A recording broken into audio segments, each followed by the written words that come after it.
إن شاء الله هنعمل حجازية اسكندراني دايبة وناعمة وريحتها ملت البيت. يلا نشوف هنعمل إيه. عندي معلقة كبيرة من الخميرة، عليهم معلقتين كبار من السكر، نص كوباية من المية الدافية بدوبهم واسيبهم على جنب يتفاعلوا. هضيف كوبايتين من دقيق السميد، ممكن تستخدمي أي كوباية شاي عندك، عليهم كوبايتين من الدقيق الأبيض بنخلهم كويس جدا، وهضيف عليهم ربع معلقة صغيرة من الملح، بقلبهم واسيبهم على جنب. عندي كوباية إلا ربع من السمنة على ربع كوباية من الزيت، عملت ميكس بين السمنة والزيت، يعني كمية بتكون كوباية، وممكن تستخدمي سمنة بس. هبدأ أبس بالشكل دوت، وهضيف الخميرة بعد ما تفاعلت كده معايا ناجحة جدا، بنزل بيها مرة واحدة، وحاول ان انت ما تقلبيش فيها كتير، ولو العجينة معاكي ناشفة ممكن تزودي لها شوية من المية الدافية. شايفينها طرية جدا. هبدأ ان انا اغطيها واسيبها حوالي نص ساعة تختمر. هبدأ اجهز الحشوة. عندي كوباية من سميد، عليها كوباية الا ربع من السكر، ممكن تزودي السكر عن كده، 3 معالق كبار من المية، معلقة كبيرة من السمنة، و3 معالق كبار من القرفة، ودي الحشوة الأصلية، بس انا لقيتها معايا كانت لونها فاتح بضيف لها معلقة كبيرة من الكاكاو.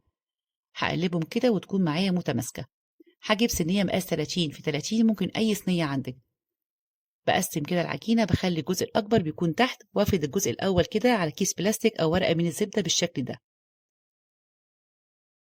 بدي مسحة بسيطة كده من السمنة، وهبدأ أفرد الجزء التاني وأعمل فيه حواف عشان أنزل بالحشوة. هفرد الحشوة كويس قوي، وهنزل بالجزء التاني بالشكل اللي انتوا شايفينه ده. وحاولي بقى الأطراف كده افرديها كده بأي حاجة عندك كده، هتتفرد معاكي بسرعة. هبدأ إن أنا أقفل كويس جدا الحواف كده، وبكيس البلاستيك أبدأ إن أنا أضغط معاه عشان أساوي كل السطح بتاعي يكون ناعم بالشكل اللي انتوا شايفينه ده. هجيب شوكة كده وأعمل لها زي سكوب علشان ما ترتفعش معايا في الفرن. وطبعا مجهزين الفرن على درجة حرارة 180، أخدت 45 دقيقة. بعمل لها خطوط بالطول وخطوط بالعرض، والتقطيعة بقى اللي تحبيها اعمليها. أنا هعملها النهاردة كده على شكل بيتزا، حابين إن أنا أدلع شوية الحجازية، بعمل لها زي خطوط كده بالطول، وهنزل عليها كده بخطوط شكل تمانيات بالشكل ده. ولو عجبكم الفيديو منسوش اللايك والاشتراك في القناة، وسيبولي تعليق حلو. شايفين شكلها جميل جدا، ما بتطلع ريحتها ولونها جميل جدا. شايفين بقى القطع حلوة قوي، طرية ودايبة جدا، والحشوة جميلة قوي. جربوها مع قدوم الشتاء، وبالهنا والشفا.